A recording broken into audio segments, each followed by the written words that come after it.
শীতের তীব্রতা ও তাপমাত্রার তারতম্যে চট্টগ্রামে বাড়ছে শিশুদের ঠান্ডাজনিত রোগ। নগরীর পাশাপাশি বিভিন্ন উপজেলার স্বাস্থ্য কমপ্লেক্সগুলোতেও ভিড় করছেন কয়েকগুণ বেশি রোগী। এই পরিস্থিতিতে বিশেষ সতর্কতার পরামর্শ চিকিৎসকদের।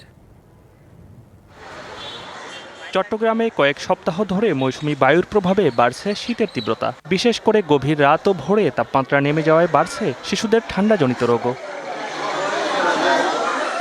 প্রতিদিনই শ্বাসকষ্ট, সর্দি কাশি, জ্বর, ডায়রিয়া ও নিউমোনিয়ায় আক্রান্ত শিশুরা ভিড় করছে চট্টগ্রাম মেডিকেল কলেজ হাসপাতালে। ঠান্ডা নিউমোনিয়া হয়েছে, এটা নিয়ে আসছি। এখন 10 দিন ধরে আছে যে ট্রিটমেন্ট তো চলতে, এখন বলতে পারি না যে কি হয় না হয়। জ্বর কালকে থেকে ছিল, এমনি আর কোনো সময় হয় নাই, এরকম এই ফার্স্ট হয়েছে। হাসপাতালের তথ্য বলছে শিশু ওয়ার্ডে গড়ে প্রতিদিন 55 থেকে 60 জন রোগী ভর্তি হয়, আর মারা যায় 2 থেকে 3 জন।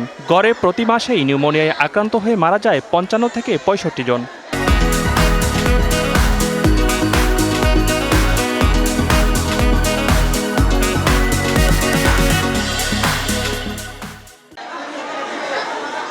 ডিসেম্বরে ভর্তি হয়েছেন 1800-র বেশি রোগী, মারা গেছেন 60 জন। জানুয়ারিতে এখন পর্যন্ত ভর্তি হয়েছেন প্রায় 900 জন। এখানে 13 দিন ছিল, তারপর একটু ভালো লাগছে, ঘরে নিয়ে গেছি, এখানে আবার লাগতেছে। এখন ওর লাংসে ইনফেকশন বেশি হয়ে গেছিল, আর আসছি ডিসেম্বরের 13 তারিখ থেকে এখনো এখানে আছি।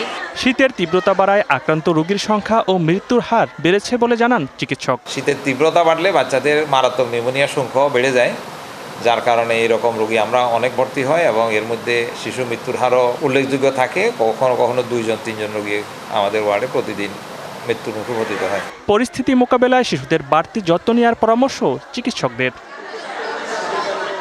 DBC news desk.